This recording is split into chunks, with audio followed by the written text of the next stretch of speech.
Mga kababayan, hindi pababayaan.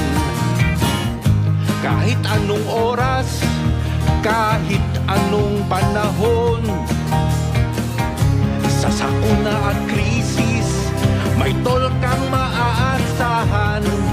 Usapang tol, usapang tol. Senador Francis Tolentino, Senador Francis Tolentino, tol ng bawat Pilipino. Trabaho baka mo, tutok lang dito sa Usapang Tol. Usapang Tol, Usapang Tol. Senador Francis Tolentino, Senador Francis Tolentino, tol ng bawat Pilipino. Magandang umaga po Luzon, Visayas at Mindanao. Ngayon po ay araw ng Miyerkules, ika-29 sa buwang ito ng Mayo taong 2024. Ako po ang lingkod, Cecil Villarosa. Para sa isa na namang edisyon ng programang Usapang Tol. Makakasama natin syempre maya-maya lang. Wala pong iba kundi ang tol ng bawat Pilipino. Senator Francis Tol Tolentino.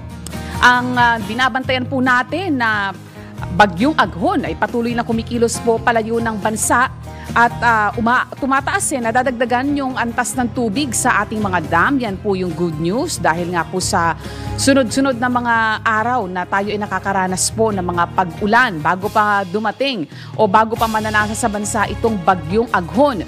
Pwede po kayong makisama sa aming talakayan ngayong umagang ito sa pamagitan po ng pagpapadala ng mensahe sa aming pong Facebook page, DWIZ 882, o kaya po ay sa aming hotline 847-01750 hanggang 54, o kaya po ay sa aming text line 0999-376-6768. Tayo po ay live na nasusubaybayan sa lahat po ng mga regional station ng DWIZ at syempre sa Aliw TV, Channel 23. At tayo po ay nasusubaybayan din sa iba't ibang panig ng mundo sa pamagitan po ng mga online accounts ng DWIZ. At kaugnay pa rin po ng ating binabantayan na sama ng panahon, yung bagyong Aghon, puntahan na po natin, direkta, malaman natin kung ano na ang kasalukuyang galaw nito, ano ang tinatahak na direksyon, lumakas ba o humina. Nasa linya na po ng ating komunikasyon, sino from Pag-asa ang ating mga kasama? Si Sir Obet Badrina ng Pag-asa. Good morning po, Sir Obet. Magandang umaga po. Magandang umaga sa lahat ng mga taga-subaybay natin. Ang bagyo Aghon ay napanatili niya kanyang lakas habang mabilis na nakumikilos pa ibagang silangan. Sa ngayon, ang kanyang lokasyon ay nasa 870 kilometers silangan, hilagang silangan or east-northeast na extreme northern Luzon. Taglay nito yung hangin na nasa 130 kilometers per hour malapit sa gitna at pagbugso na nasa 160 kilometers per hour. Ito nga po ay mabilis na kumikilos na pahilagang silangan na nasa 40 kilometers per hour at posibleng lumabas na ng Philippine Area of Responsibility mamayang tanghali o hanggang hapon. At sa ngayon, dahil wala naman ng direktang epekto ang bagyong Aghon sa anumang bahagi ng ating bansa, yung southwesterly wind o yung hangin nagmumula sa timog kanluran ang siyang magdadala ng maulap na kalangitan at malaking tsansa ng mga pag-ulan sa malaking bahagi ng kanlurang ng ating bansa, no? Partikular na sa Ilocos Region, ilang bahagi ng Central Luzon at Calabarzon, kasama yung Mimaropa, gayon din sa Kamaynilaan, posibleng medyo maulap na kalangitan sa Zamboanga Peninsula, Basilan, Sulu at Tawi-Tawi. So sa mga lugar na binanggit ko, mas malaki yung tsansa ng maulap na kalangitan na may mga kalat-kalat mga pag-ulan, pagkidlat, pagkulog. Samantala sa Batanes at Babuyan Islands, dulot naman ng frontal system o yung banggaan ng malamig na hangin ay magkakaroon din ng mga kalat-kalat ng mga pag-ulan na may makasamang pagkidlat, pagkulog. Iba yung pag-ingat po, no? Dahil sa mga pag-ulan. Yes po? Robert, merong statement, I remember yung Pag-asa nung weekend, possibly daw, pagka nakaranas tayo ng 5 araw na sunod-sunod na pag-ulan at pag naabot yung criteria, may criteria na sinet, di ba, ang Pag-asa? Tama po. Kasama yata dun kung kailangan hanging habagat na yung ating nararanasan. Ang sabi, baka daw ngayong araw ay ideklara ang pagisimula, ang opisyal na pagisimula ng panahon ng tag-ulan. May malaki ba ang posibilidad, Robert? Sa ngayon po, no, hindi pa po natin inaanis yung possibility po na yon. Although medyo marami pong lugar kasi yung hindi pa na-fulfill po yung criteria. So depende po sa mga magiging pag-ulan today para makita po natin kung ma-fulfill na po yung criteria na dapat 5 araw na may pag-ulan na may total po na 25 millimeters. At dapat po kasi bawat araw na yon kailangan at least 1 millimeter. So hindi po pwede po na kailangan po merong... Hindi pa pwede yung panaka-naka, tas tikatik pa yung pag-ulan. Yes po, kasi kailangan po siguro para mas may maunawaan bakit po may 5 araw, bakit may 3 araw, kailangan i-establish natin na meron talaga tayong system o isang weather system kagaya ng southwest monsoon na siyang magdudulot nung tuloy-tuloy na mga pag-ulan, kasi hindi po pwede na magdeklara tayo tapos biglang although meron naman tinatawag na mga monsoon break, o ito yung mga panahon na kung saan wala muna mga pag-ulan, pero po una kailangan ma-establish muna natin yung yung southwesterly wind tinatawag. Ngayon, Obet, ay wala pa yung hanging habagat. Hindi pa yan na umiiral sa ngayon po, although southwesterly naman po na po yung hangin, kailangan lang po makita namin siya sa iba't ibang mga level ng atmosphere. So sa ngayon, more on sa surface pa lang po siya, tsaka doon sa susunod na level. So kailangan ma-establish po namin yon para masabi natin na southwest monsoon na nga po ito. Ayan. So sa ngayon, tayo ay transition period ba? Pwede po nating masabi na ganun po, no? Nasa transition period tayo. Normally naman po, ma'am, no, nagsisimula po ang panahon ng tag-ulan hanggang second week of June. Masasabi natin na sa normal na panahon pa rin tayo na pagsimula ng panahon ng tag-ulan. Okay, maraming salamat, Sir Robert. Maraming salamat po mula sa Pag-asa, Obet Badrina. Yan po si Obet Badrina, ang inyo pong napakinggan, ang ating panayam mula po yan sa Pag-asa. Ang ikinaganda nga po, binabanggit natin kanina, nitong mga nararanasan nating mga pag-ulan, nadagdagan na naman po ng bahagya yung antas ng tubig sa Angat Dam. Batay po sa huling monitoring ng Pag-asa, mula 179.79 meters ng sinundang araw, umangat ang water level sa Angat ng 15 centimeters, 15 sentimetro. Kaya po ang huling antas niyan ay naitala na sa 179.94 meters. Konting-konti na lang po, maaabot na niya yung minimum operating level na 180 meters.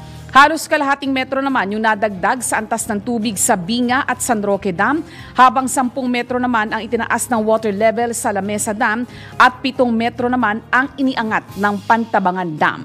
Sa mga oras na ito ay atin na pong puntahan ang ating mga headlines. Mga malalaking balita, pinag-uusapan, mga balitang bagong-bago sa DWIZ Headlines.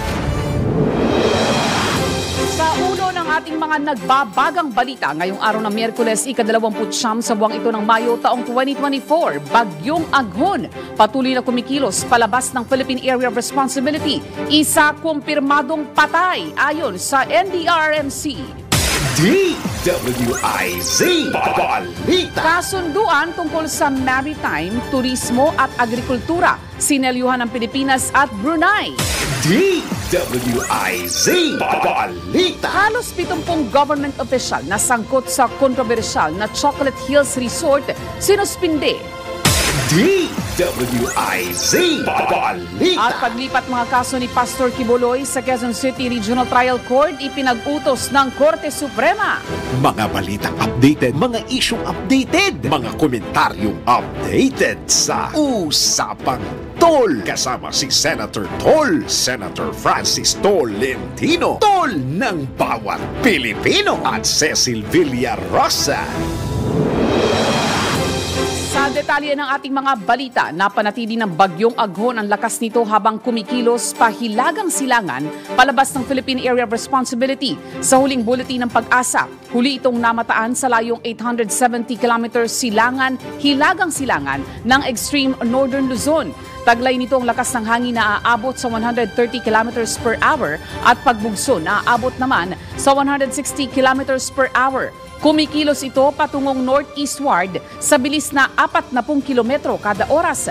Ayon sa Pag-asa, ang southwesterly wind flow pa rin ang nakakaapekto sa western section ng bansa. At dahil po dyan, asahan pa rin ang kalat-kalat na mga pag-ulan at thunderstorm sa bahagi ng Metro Manila, Ilocos Region, Central Luzon, Western Visayas, Zamboanga Peninsula, Basilan, Sulu, Tawi-Tawi, Palawan, Occidental Mindoro, Cavite, Batangas, Laguna at Rizal. habang ang frontal system naman ang patuloy na nakakaapekto sa Batanes at Babuyan Islands at localized thunderstorm naman ang nagpapaulan sa nalalabing bahagi ng bansa.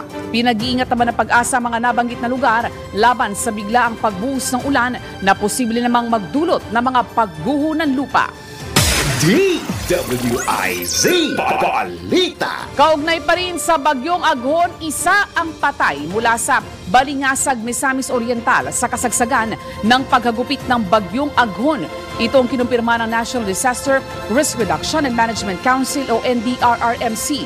Ang 14 anyos na babae ay nasawi. Nagtamo po yan ng multiple physical injuries at dineklarang dead on arrival sa ospital. Ayon naman sa Office of the Civil Defense, kinukumpirma pa ang karagdagang 6 na napaulat na namatay.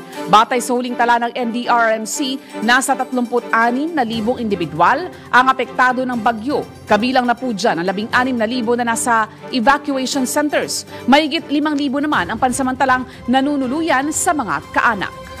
DWIZ Balita. Sa iba pang mga balita, sinelyuhan ng Pilipinas at Brunei ang 3 mahalagang kasunduan na sinaksihan ni Pangulong Ferdinand Marcos Jr. at Sultan Hassan Al Bolkiah sa unang araw ng state visit ng Pangulo sa Brunei.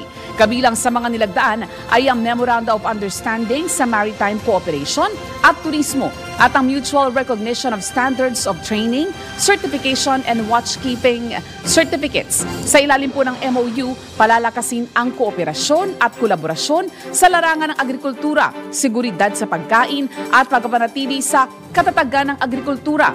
Nilagdaan din ang kasunduan sa tourism cooperation na layo maisulong ang mga proyektong pangturismo at mapataas ang pagbisita ng mga turista sa pagitan ng dalawang bansa. Matatandaan na noong Enero nitong taon ay nagtungo rin ang Pangulo sa Brunei para naman dumalo sa kasal ni Prince Abdul Matin na isinagawa sa Istana Nurul Iman. DWIZ Balita.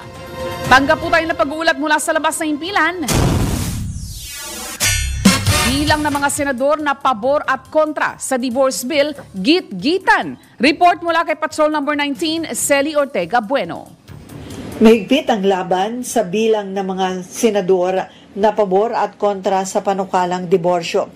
Sa mga senador na sumagot at nagsabi na ng kanilang posisyon sa panukalang diborsyo, 8 ang kontra, 7 ang pabor, 2 ang pag-aaralan pa ang divorce bill habang 7 ang wala pang sagot kung pabor sila o kontra sa panukala. Ang mga kontra sa divorce bill ay sina Senate President Chis Escudero, Senate President Pro Tempore Jinggoy Estrada, Majority Leader Francis Tolentino, Senator Joel Villanueva, Bato de la Rosa, Coco Pimentel, Juan Miguel Zubiri at Senator Cynthia Villar. Ang mga nagpahayag naman ng pagpabor ay sina Senators Robin Padilla, Grace Po, Rizzo Ontiveros, Amy Marcos, Rafi Tulfo, Pia Cayetano at Senator J.V. Ejercito.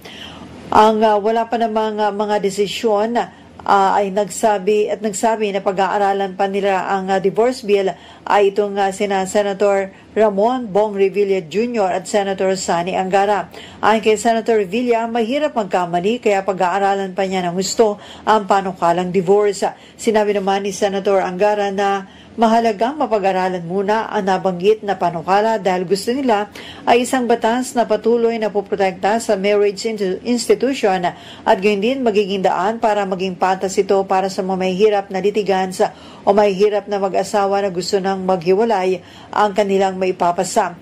Ang mga hindi pa naman sumasagot kung sila ay pro o anti-divorce bill ay sina Senator Loren Legarda, Nancy Binay, Win Gatchalian, Bongo, Mark Villar, Lito Lapid at Alan Peter Cayetano. Ito ang Patrol 19, Celi Ortega Bueno para sa impilang may todong lakas sa DWIZ. Nagbabalita ng tama, naglilingkod ng tama. DWIZ Balita.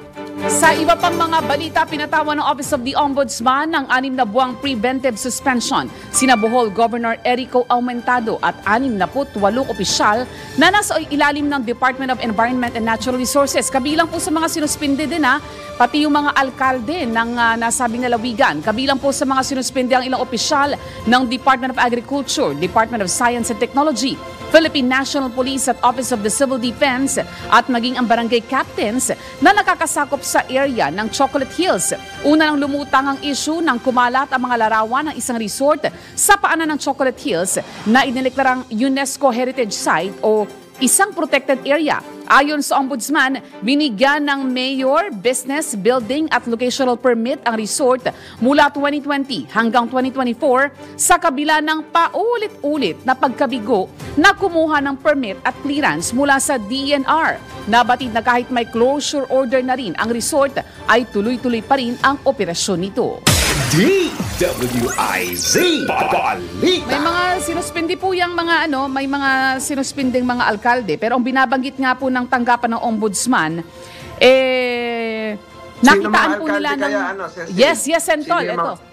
Sino yung mga alkalde na nasa Ito, Sentol, yung mga alkalde suspendido, bukod po kay Bohol Governor Aumentado, suspendido po itong sina Mayors Restituto Suarez III ng Sagbayan, Antonino Humawid ng Batuan, Elizabeth Mandin Pase ng Katigbian. Ang dami nito, Sentol. Mayor Clarin, Mayor Eugeniano Ibarra, Mayor Norman Palacio ng Bilar, Mayor Michael Doria ng Sierra Bulyones, Mayor Junicio Neil Balite ng Valencia at Carmen Mayor Conchita Toribio de los Reyes. Opo, Sentol. Naku, ang dami. Akala ko yung area lang kung saan located yung swimming pool. Pero ang dami pala. So siguro malaman natin dahilan yan. Bakit ang dami na. Ang binabanggit, Sentol, ng Ombudsman, nakitaan ng bad faith yung mga respondent, tsaka ng inexcusable negligence at ng paglabag po doon sa National Integrated Protected Area System of 1992. Pagka ganito pero yung location ng resort ay doon lang sa Carmen. Yes, Sentol. Yung bakit nadama yung ibang mayor na hindi naman sila nagbibigay ng permit doon sa Carmen? Yes, Sentol. Pero ito may mga alkalde pong kasama sa mga sinuspinde. At paano ba ito, Sentol? Pagka ganito, pwede pa ba ito ng MR, ng motion for reconsideration, pwede naman sila mag-file. Habang iniimbestigahan po. Hindi rin apektado yung kung mag-file sila ng Certificate of Candidacy habang under suspension. Oo nga, yan pala. No? Kasi matagal-tagal na suspension ito, Sentol eh. 6 na buwan na preventive suspension po ipinataw ng Ombudsman. Ayan. Tanggap muna tayo, Sentol, ng report mula po sa labas ng himpilan. Pangulong Marcos nagtalaga ng bagong Pangulo at CEO ng John Hay Management Corporation o JHMC. Report mo mula kay Patrol Number 13, Gilbert Perdes. Gilbert? Itinalaga ni Pangulong Ferdinand Marcos Jr. si Attorney Marlo Ignacio Cuadra bilang bagong Pangulo at Chief Executive Officer o CEO ng John Hay Management Corporation o JHMC. Ang nasabing korporasyon ay isang subsidiary ng Basis Conversion and Development Authority o BCDA na namamahala ngayon sa pagpapaunlad at pagpapatakbo ng Camp John Hay sa lungsod ng Baguio. Nanumpa na rin sa kanyang tungkulin si Cuadra sa harap ni Executive Secretary Lucas Bersamin. Bago naluklok sa nasabing posisyon, si Cuadra ay nagsilbing chairman ng Board of Directors ng GHMC. Patrol 13, Gilbert Perdes para sa himpilang may dodong lakas sa DWIZ, nagbabalita ng tama, naglilingkod ng tama. DWIZ Balita. Ito para, Sentol, yung Captain Peaks Garden and Resort, nasa barangay Kanmano, sa bayan po ng Sagbayan pala. Bayan ng Sagbayan. Opo, bayan ng Sagbayan. Yung controversial na resort. Pero yung na-suspend na mayor, hindi lang isa. Hindi lang ho isa, ang dami. Andito ho. Kinonfirm ko rin, Sentol, kasi nga bakit ganun karami din yung mga nasuspending mga alkalde. Ayun ho. Ayun. Suspendido nga po yung mga nabanggit natin. Nangunguna nga po sa listahan yung alkalde ng bayan ng Sagbayan. Pati may mga may mga impleaded din ng mga dating alkalde sa kaso, Sentol. Ayun po. Samantala sa iba pa pong mga balita, pinaburahan ng Korte Suprema ang hiling ng Department of Justice na ilipat mula sa Davao City patungo sa Quezon City Regional Trial Court ang pagdinig sa child abuse at sexual abuse cases laban kay Kingdom of Jesus Christ Pastor Apollo Kibuloy. Paliwanag ng Korte, nakakita ito ng mabigat na dahilan para ilipat sa Quezon City ang mga kaso ng pastor na may kinalaman sa public interest at dahil na rin sa impluwensya nito sa Davao City na maaaring makaapekto sa pagdinig sa mga kaso. Kaugnay nito, binigyan ng 3 araw ng Korte Suprema ang Davao RTC para ilipat sa Quezon City RTC ang lahat ng mga dokumento na may kinalaman sa kaso ng kontrobersyal na pastor. Iniutos din sa mga korte sa Mindanao na ilipat sa Quezon RTC ang mga kasong isasampa kay Kibuloy. Bukod sa child abuse at sexual abuse cases, naharap din ng pastor sa reklamong qualified human trafficking sa Pasig City Regional Trial Court. DWIZ Balita. Report po muli mula sa labas ng himpilan. Mambabatas, aminadong hadlang sa pagpapataas ng kita ng mga magasakat mangingisda ang talamak na smuggling sa bansa. Report mula kay Patrol Number 17, Jopel Peleño. Tututukan ng Senado ang pagpapataas ng income ng mga magsasaka at mangingisda para mapabuti ang kanilang pamumuhay. Ito ang inayag ng Chairman ng Senate Committee on Agriculture, Food and Environment na si Senator Cynthia Villar matapos tumalo sa selebrasyon ng buwan ng magsasaka at mangingisda na inorganisa ng Department of Agriculture sa lungsod ng Quezon. Kiit ng mambabatas hanggat hindi na patataas kasi ang kita ng mga local farmers and fishermen, hindi aniya makakamit ng bansa ang pagiging middle income country. Samantala, iginiit ni Villar na dismayado siya sa nangyaring Senate investigation laban sa talamak na agri-smuggling dahil walang naipakulong na mga smuggler. Isa aniya ito sa mga pumipigil upang maisakatuparan ang pagpapataas ng kita sa mga magsasaka at mangingisda.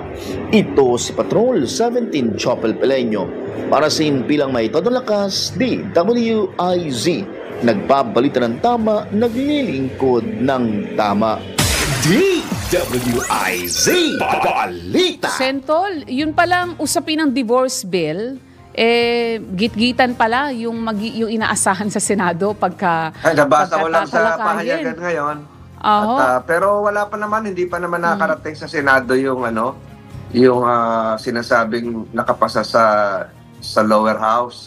At ang alam ko sa lower house, meron pa silang konting usapin patungkol doon sa bilang na bumoto, kung tama ba yung 131, 137 o 129. Ayun. Pagka inaasahan natin, Sentol, na kasama ba yan sa matatalakay sa pagbabalik ng sesyon ng Kongreso? Hindi ko pa alam. Pag-uusapan pa namin ni Senate President yan kasi ang dami nakapila. Ito, hindi pa nga dumarating.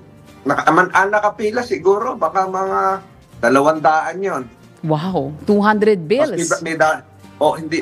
Baka hindi na pumayag yung iba na umovertake yung yung isa na hindi pa nga nakakarating. Hindi pa nakakarating, yung iba nakapila na yung buwan. Ayun. Hindi pa, ayun. Yan ang ating antabayanan, Senator Tol, kasi gitgitan pala yung inaasahan na once na yan ay makarating sa Senado, yung divorce bill o pagkasinimula ng talakayin, kasi baka may pending bill na rin po sa Senate. Yung mga tungkol sa NARS, yung tungkol sa immigration, nakapila lahat yan lalo naghihintay na sila naman yung matawag na, kasi hindi naman kayang tapusin lahat yan na yung limited time. So, baka hindi pumayag yung iba na biglang ito, wala pa, bago-bago lang, biglang overtake. Yes po, Senator. Yung iba nakapila, 2022. Ayun. Last year pa, 2 years ago pa. Ayun. Mamaya, Sentol, sa ating pagbabalik, yung iyong pinuntahan na ROTC Games, yan, bibigyan natin ng oras yan mamaya, Sentol, sa pagbabalik po ng ating programa pagkatapos lamang po ng maikling commercial break. Samantala po, mag-time check muna po tayo. Ang oras po sa buong Pilipinas, ganap ng 6:29 ng umaga. Mga balitang updated, mga isyong updated, mga komentaryong updated sa Usapang Tol. Kasama si Senator Tol, Senator Francis Tolentino, Tol ng bawat Pilipino, at Cecil Villarosa. Senador Francis Tolentino, Senador Francis Tolentino, Tol ng bawat Pilipino.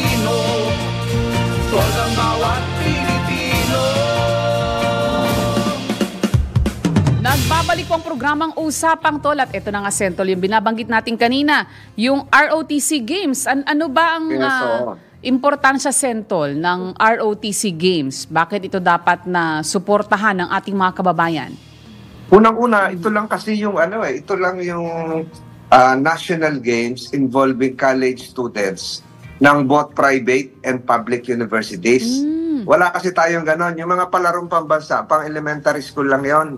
So ito na yung mga atleta natin na pwede nating isabak sa international competitions, Southeast Asian Games, Asian Games, kung qualify sila. So, meron namang may national games naman ang private schools, pero limited lang sa area. UAAP, sa Metro Manila lang po yun. NCAA, sa Metro Manila lang. Yung PRISAA, mga private schools lang. Ito naman, pinagsama yung private at saka state colleges and universities nationwide. Ayun. Lahat po kasali. Basta may ROTC cadets. At nakakalugod dito, gaya kahapon, dumalo po tayo sa athletics, sa track and field, noong umaga, alas 7 ng umaga, pagkatapos ng programa natin. Ang isa sa mga staff ng athletics ng ROTC Games ay yung nanay mismo ni EJ Obiena. Siya yung mga kasama sa mga coordinator. Lahat po ng coordinators, referees, umpires ay pang-international. Yung nagmamanage po nitong ROTC Games. So, yung sa basketball, yung sa Samaang Basketball ng Pilipinas, yung sa volleyball, yung Philippine Volleyball Association, etc., etc. Ganon din sa target shooting. At yung meron pa itong Miss ROTC, yung nanalo po kahapon sa long jump, ay yung second runner-up sa Miss ROTC, na tiga Siquijor. Siquijor University. So makikita mo, yun yung beauty and brain. So yun yung pagkakaiba siguro nito sa ibang mga sports competition. At ongoing pa ho ito. Bumalik nga lang ako saglit ng Maynila kasi may hearing kami ngayon sa Senado. May hearing po tayo pero gusto kong bumalik uli doon kung kakayanin pa. Kasi hanggang weekend pala yan. City. Hanggang weekend pala, Sentol, no? Opo. At kahapon naman nagsimula yung chess. Doon naman sa City Hall ng Bacolod. Iwahiwalay kasi yung mga venue. Meron sa mga mall, meron sa Victoria City, meron sa Silay City, meron sa Bacolod City. At malaking pala ito? Tayo malaki sa pala mga itong LGUs. Malaki pala itong inter-school sports event. Yon. Correct. So, ang dami nag-participate ho dito. So, ang akala kasi nung iba, Sentol, ROTC, akala nila mga parade march, mga firing, mga ganyan. Hindi po. Sports pala. Meron na ako nag-qualify sa isa sa boxing para sa national team. Sasabak na siya sa Southeast Asian Games, hopefully. Ayun. At si Sentol po, ang honorary chairperson pala ng Games Executive Organizing Committee ng ROTC Games. At so, pagkatapos po nito, yung Mindanao leg po ay sa Zamboanga City. Lahat po ng universities, state colleges, and private colleges sa Mindanao, doon naman po magtitipon-tipon sa Zamboanga City. Siguro, 2 weeks from now pa ho yun. Wow. Tapos dito naman sa Indang Cavite, area naman, sa Indang Cavite. Yung national at saka yung NCR leg. National meet. Yun. Okay, Sentol. Ma-action? Mahaba pa ho ito. Opo. Yes, Sentol. At ito na, Sentol, puntahan na natin. So, ibig sabihin, hindi ito intrams lang. Yun nga po hindi ito intramurals. Ano talaga ito? Competitive talaga ito. Hindi ito yung nag-uniforme lang at naglaban-laban. At papakan mo talaga ito. At pambihirang pagkakataon, Sentol, na magkikita-kita yung mga state colleges, private universities and colleges. At ang gagaling po ng state colleges natin. At nagpapasalamat din po ako sa Aklan kasi ang sumuporta po sa Aklan delegation yung gobernador mismo. Wow.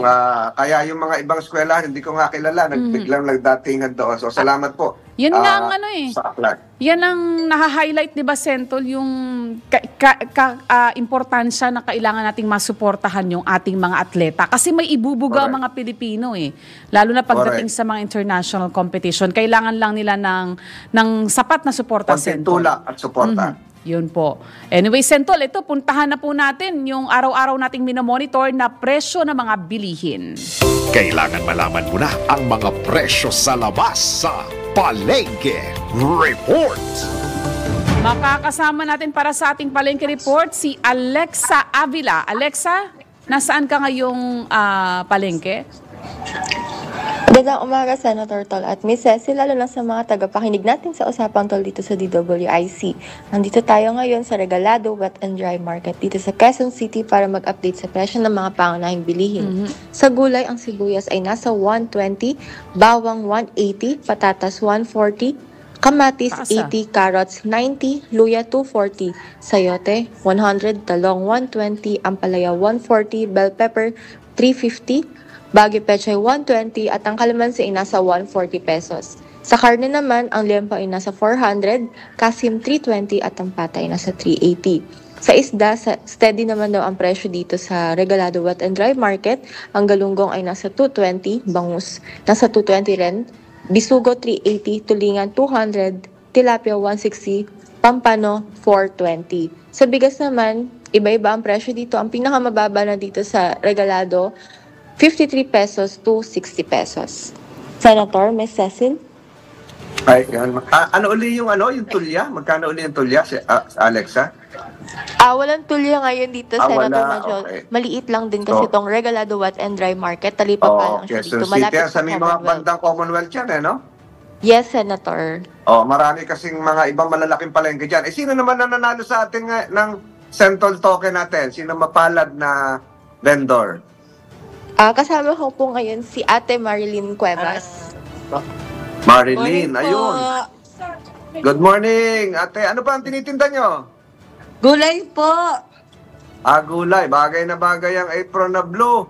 Ayun. Matumal ba o malakas ngayong umaga? Pa? Matumal o malakas? Ubus na. Matumal po. Maulan kasi. Maaga pa naman. Ganong katagal ka na nagtitinda dyan? Ay, matagal na ho. Mga 14 years na ho dito sa Regalado Market. Ayun, So, kumusta mo kami dyan sa mga katabi mo dyan na vendors din na masisipag at maaga gumising? Anong probinsya mo, Ate? Taga Quezon po ako. Ito na nga. Tinitingnan ko ngayon yung tinitingnan ko yung hagupit ni Aghon doon. Pinagyo. Sa Quezon. Saan sa Quezon ikaw? Mauban po. Tako, yun na nga tinamaan, yung Mauban. Yun ang medyo na heavily damaged, ang Mauban, at balak din nating pumasyal doon kay Mayor Pastrana. Naging bisita pa ni Mayor Pastrana ng Mauban. Pero mga kabango ng Mauban. Po? Kumusta mga kamag-anak ko sa Mauban? Okay naman sila? Okay naman po. Hindi naman po nasira yung mga bahay nila. Okay, salamat na lang sa Diyos. Cecil, baka may tanong ka kay ate? Opo, ano lang, Ate Marilyn, parang nagmahal po no, ang presyo, no? Manggulay? Ay, tumaas po. Madami hong tumaas. Katulad ng mga talbos, malaki po ang itinaas. Kasi sa Southern Tagalog din, Sentol, nanggagaling yung Southern Tagalog din nanggagaling yung mga gulay. Kaya yun sa bagyo. Tinamaan ng bagyo. Kaya expected na ang mahal ho ng mga puhunan ng gulay ngayon.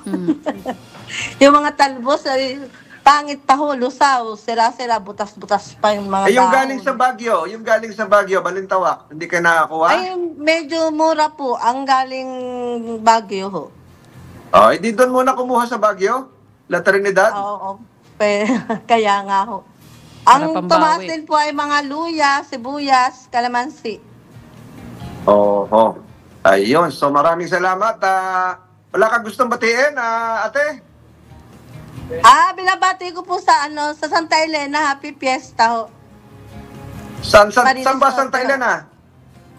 Fiesta ho ngayon doon sa Camarines Norte ho. Camarines Norte. Ay, nandun ako bukas. Sa partido ko bukas. Magkano ka po doon?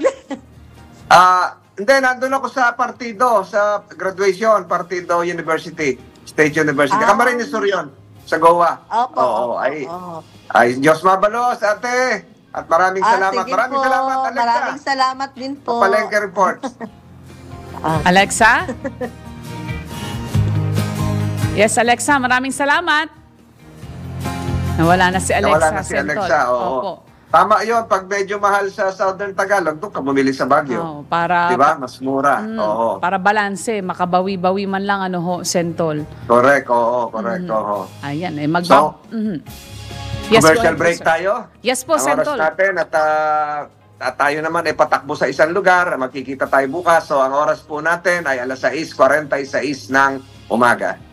Mga balitang updated, mga isyong updated, mga komentaryong updated sa Usapang Tol. Kasama si Senator Tol, Senator Francis Tolentino, Tol ng bawat Pilipino, at Cecil Villarosa.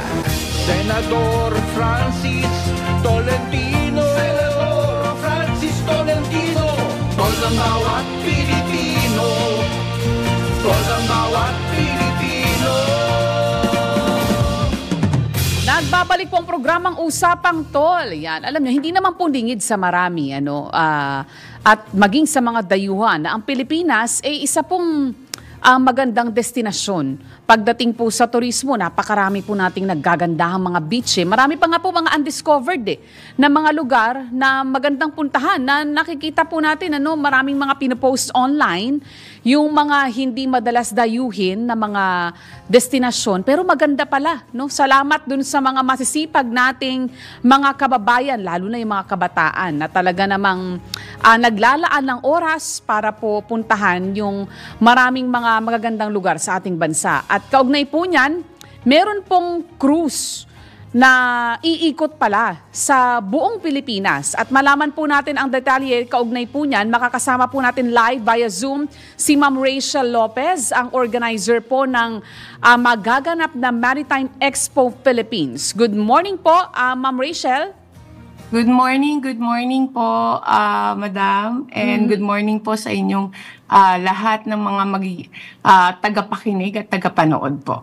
Ma'am, bago natin pag-usapan yung tungkol dun sa Maritime Expo, may mga cruise ship na maglalayag, iikot sa buong Pilipinas. Tell us more about it, ma'am. Yes, actually, meron na naman po talaga tayong pumapasok. Pero pangilan-ngilan lang at saka medyo maliit siya. Ngayon po, ang layunin ng Expo Maritime Philippines Cruise Travel Tourism and Maritime Career Convention is to invite more itong mga ibang mga cruise liners na isali naman tayo sa itinerary nila. Kasi maraming mas magagandang mga beaches, sabi nyo nga po kanina na talagang meron pa tayong mga undiscovered na mga lugar dito na which is yun ang gustong-gustong makita ng mga tourist talaga. Kasi sabi nga nila ang Philippines daw is a gem. Talagang hindi mo daw makukompare sa ibang lugar.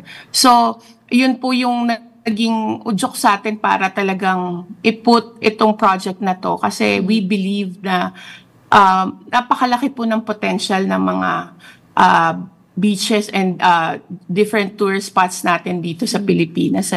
So ito at saka, itong yes cruise po pala na to, ma'am, tama ba ma'am? Correct me if I'm wrong. Ito po ba yung mga international cruise ship na papasok ng Pilipinas, mag-iikot po sa iba't ibang mga tourist destinations sa ating bansa? Or ito po ay cruise ship na local cruise ship na iikot po sa mga local tourist attraction? Actually, mga internationals po ito, okay. Pero soon na po yung, meron po tayong ginagawang tie-up sa isang foreign country na gusto nilang magpasok dito for local cruise. So, that's under negotiation and pinaplansya lang po namin. Siyempre, isa po sa mga advokasya ng WMOC is gusto natin na magkaroon, matagal ko na pong pangarap yan, madam, na talagang magkaroon tayo ng local cruise dito. Way back 7 years ago po, pinroject ko na po yan, talagang pinag-aralan ko and nag-pandemic, medyo nahinto and then ngayon po, talagang we're pushing for that. Kasi gustong-gusto ko pong makita na magkaroon ng local cruise dito at the same time, maranasan naman ng mga kababayan natin na makaikot talaga all over the Philippines. Kasi Myself po, nung una, hindi ko po talaga masyado pang naiikot ang buong Pilipinas. Yan mamang ma-expect nating mga kababayan sa Maritime Expo Philippines. Kailan po ito magaganap, ma'am, at saan po? Actually, this is coming June 11 and 12 sa SMX Convention Center. The first and the biggest Expo Maritime Philippines Cruise, Travel, Tourism, and Maritime Career Convention. This is not only for for yung mga promo ng cruises and introduction ng mga different cruise liners and conversation and deliberation din po ng magkakaroon po tayo dito ng parang dialogue ng mga some biggest cruise liners in the world talaga. Napupunta sila dito and pakikinggan nila yung ano ba yung magiging platform ng gobyerno, infrastructure ongoing. Yun ang mga gusto nilang marinig. Kasi tourism, malaki ang ambag ng tourism sa ating GDP. Kung di po ako nagkakamali, nung in-interview namin ng Department of Tourism 2 years ago, mga less than 15% yung ambag sa GDP ng turismo. So, malaking factor po kung mapapaunlad po natin ng gusto yung turismo, malaking ambag po yan sa ating ekonomiya. Ay, maraming salamat po. Ganun din po yung pananaw namin dito. Kaya, even we are a private stakeholder, talagang pinush po namin yan and nagpapasalamat po ako because I was being invited last year sa APEC Resilience Summit sa Cruise Development in Taipei, and I was able to talk to different cruise owners and cruise operators na talagang sabi ko nga gusto ko naman na baka naman pwede pong isali ninyo ang Pilipinas sa mga ruta ninyo. Kasi nung napapansin namin doon sa convention, parang walang nababanggit na Pilipinas. Kaya nung during the time I was given the opportunity, talagang sinabi ko na isama nyo naman ang Pilipinas para naman tutulungan namin kayo para naman makita nila kung gaano kaganda talaga. Ano po yung mga destination na mapupuntahan sa Pilipinas? Actually, we have already Boracay, Palawan, Coron, Bohol, Ilocos Sur, Ilocos Norte, and we have also Siargao, bagong open yan. Actually, marami pa po kaming tinitignan ng mga destinations dito na pwede nating i-offer. And I'm sure na matutulungan po tayo dyan ng Department of Tourism. So, gustong-gusto po namin na makatulong sa munti naming pamamaraan na madala ang mga key decision maker dito sa Pilipinas sa June 11 and 12. Kaya nga po nag-invite po kami ng mga different government agencies. Meron ba kayong Facebook page, ma'am, na yun ang pwede natin puntahan ng ating mga kababayan pag meron sila mga katanungan? Opo. Yes, meron po. We have a website in www.expomaritimephilippines.com po. So, makikita po nila lahat ng information dyan. Pwede po sila mag-email and mag-register kung gusto po nilang participate, maki-join sa June 11 and 12 sa SMX Convention Center, ma'am. Thank you very much po, Ma'am Rachel. We look forward to that po. Marami pong salamat. Thank you so much, and thank you for having us. Magandang umaga po. Magandang umaga po. Yan po si Ma'am Rachel Lopez, ang organizer po ng Expo Maritime Philippines na gagawin po sa June 11. Samantala, kaya pa ba magbigay ng report?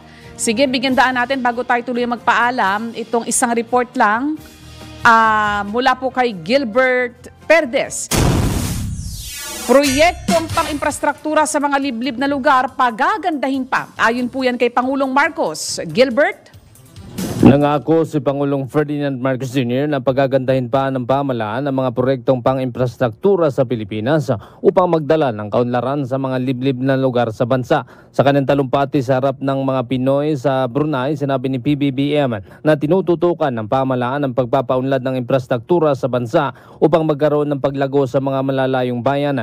Pagagandahin niya ang takbo ng mga kalakal at serbisyo sa hindi pag-aanong mga maunlad na lugar sa pamagitan ng pagtatayo ng ng mga kalsada, tulay at mas epesyenteng paraan ng transportasyon. Binanggit din ng Presidente ang pagpapalawak ng serbisyo ng RILES, pagpapabuti ng koneksyon o connectivity at mas malawak na akses sa komunikasyon upang walang mahiwalay na bahagi ng Pilipinas. Kasabay nito'y hinikayat naman ni Pangulong Marcos sa mga Pilipino na isantabi muna mga pagkakaiba at magsama-sama upang bumuo ng isang bansa na hindi lamang daw tumutugon sa kasalukuyang mga hamon, kundi humuhubog din ng mas maasahan at mas magandang kinabukasan para sa lahat ng mga mamamayan. Patrol 13, Gilbert Perdes para sa Himpilang May Totong Lakas, DWIZ, nagbabalita ng tama, naglilingkod ng tama. DWIZ Balita. Mahalagang mensahe naman po mula po kay Sir D. Edgard Cabangon, ang chairman po ng Aliw Broadcasting Corporation. As they say, when you truly care for someone, you don't look for faults. You don't look for answers. You don't look for mistakes. Instead, you fight the mistakes, you accept the faults, and you overlook excuses. Have a great day ahead. God bless you. At sumainyo po ang isang oras na balitaan at talakayan dito po sa programang Usapang Tol. Sa ngalan po ni Senator Francis Tol Tolentino, ako po inyong lingkod, Cecil Villarosa. Antabayanan ang susunod na programang Pasada Balita kasama si Kuyang Johnny Bañez. Senador Francis Tolentino, Senador Francis Tolentino, tol ng bawat Pilipino, tol ng bawat Pilipino. Trabaho ba ang hanap mo? Mga isyung napapanahon, opinyon at diskusyon, turismo, negosyo, isang oras na hitik sa impormasyon. Ang bawat umaga mo, magbabago sa Usapang Tol. Kasama sina Senator Francis Tol Tolentino at Cecil Villarosa. Lunes hanggang Biyernes, alas 6 ng umaga. Dito lang sa DWIZ. Nagbabalita ng tama, naglilingkod ng tama.